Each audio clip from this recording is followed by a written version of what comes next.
Magandang araw sa mga kaibigan ko sa kalusugan. Ano nga ba ang karaniwang side effect ng gamot sa baga? Sundan at tapusin ang video ito at sigurado akong kaibigan, alam mo na kung kailan ka babalik sa doktor mo.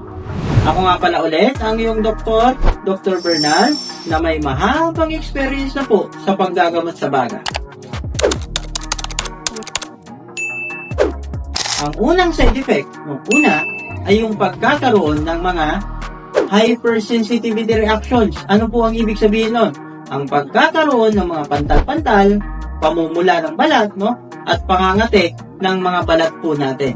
Ito po ay sa malamang side effect ng gamot sa baga kung tayo po ay umiinom ng gamot sa baga ng mga pagkakataong yun. Or, wala ko talaga kayong alam na allergy sa mga pagkain at nagkataon nung kayo'y uminom ng gamot sa baga, nagpantal po kayo, malamang hypersensitivity reaction dahil po doon sa gamot sa baga. Malinaw yun, kaibigan, ha? Pangalawang side effect, ito yung pagkakaroon ng gastric irritations, Anong ibig sabihin nun? Mahapdi po ang tiyan, Parang bloated, punong-puno, dighay ng dighay, Nangangasim, sabi nga. At minsan, suka ng suka. Iyan po ang pangalawang simptomas ng gamot sa baga. Paalala, kaibigan, Pwede po bumalik kayo kay doktor nyo para ma-adjust yung pag-inom ng gamot sa baga. Diba? Sabi ni doktor, mas maigi pag walang laman ang tiyan. Pero pag mayroong gastric irritations, bumalik po kayo para magawan ng paraan. Halinaw, kaibigan. Yung pangatlong side effect, ito yung masakit yung mga kalamnan, mga kasukasuan, masakit ang tuhod, bukong-bukong, Mga buto-buto po natin sa katawan. Dahil po yan doon sa gamot din sa baga. Pang-apat, yung pagkakaroon po ng di mawaring pakiramdam sa binte, sa paa, na parang nainit-init, na hindi mo alam, parang manhid, ngawit, ngalay, minsan parang mahapde.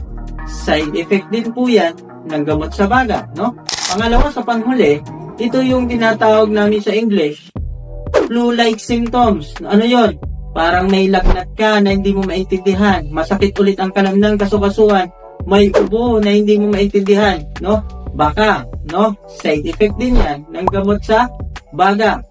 At ang panghuli, ito yung karaniwan na minsan, kinakatakot po ninyo mga kaibigan ko, yung pagkakaroon ng, kulay kahel o di kaya kulay pula, na ihi, Huwag kayong matakot diyan, kaibigan. Yan po ay karaniwang side effect ng mga gamot sa baga na hindi po dapat ikatakot. Malinaw yan, kaibigan, Bakit ko nga ba ginagawa, at sinishare ng mga side effect na to? Kaibigan, gusto ko lang naman matapos yung 6 na buwan, na hindi kayo nahihirapan, Sumalinaw po yan sa inyo, kaibigan. Hindi ho biro ang mag-iinom ng gamot sa loob ng 6 na buwan, Tumalinaw yan, kaibigan. Ano po, At kung kayo naman po ay nadagdagan na naman ang inyong kaalaman, pwede nyo pong i-share, i-subscribe kung hindi ka nabisan, at pwede po kayo mag-comment sa baba para ma-notify po kayo sa susunod pa nating mga videos. Ako nga pala ulit, ang iyong doktor, Dr. Bernal, nag-iiwan ng katagang, ang kalusugan ay walang silbi pag tayo po ay salat sa kalam.